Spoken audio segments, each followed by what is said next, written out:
Hi there, my name is Aman Goswami and I'm a PhD student at Rutgers Business School in the Department of Supply Chain Management.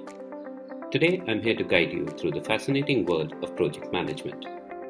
Projects are temporary endeavors undertaken to create a unique product, service, or result. Whether it's creating that all-important diorama for school, building architectural marvels like the pyramids of Giza, or launching the next satellite in orbit, project management is at the core of it all.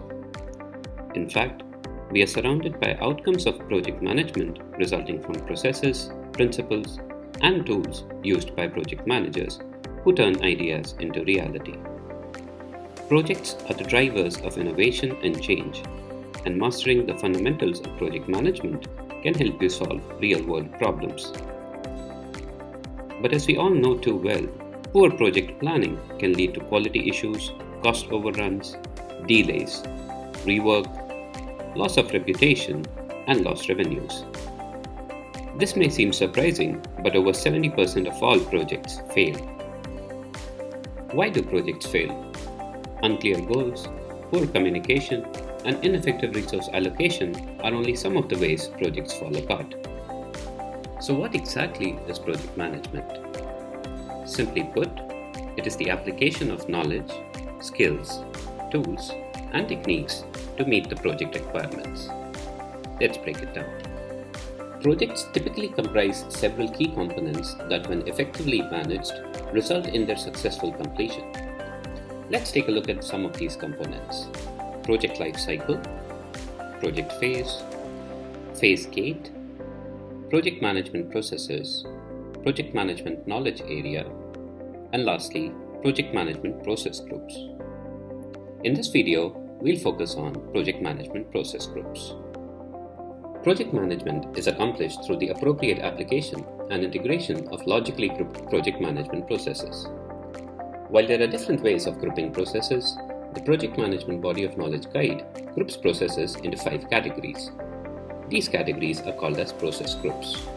They include initiation, planning, execution, monitor and control, and closing. Let's take a look at each one of them. During initiation, you lay the foundation by clearly defining the project's objectives and scope and identify the stakeholders. In many cases, this involves what we call as discovery. Since the definition of objectives and project options often reveals roadblocks and opportunities that fundamentally change the nature of the project. Of course, as Bendeley et al. Note, discovery can occur throughout a project. In the planning phase, you refine objectives, create budget plans, and identify risks. Planning is the most important part of the process. However, a plan without execution is like a race car without a driver. This is where you, as the project manager, show your leadership skills to ensure the project is executed on time. Regular meetings, keeping your team aligned, and proper communication with stakeholders are a necessity to execute your project flawlessly. Additionally, you must establish ways to track and review the project by clearly defining metrics of project performance.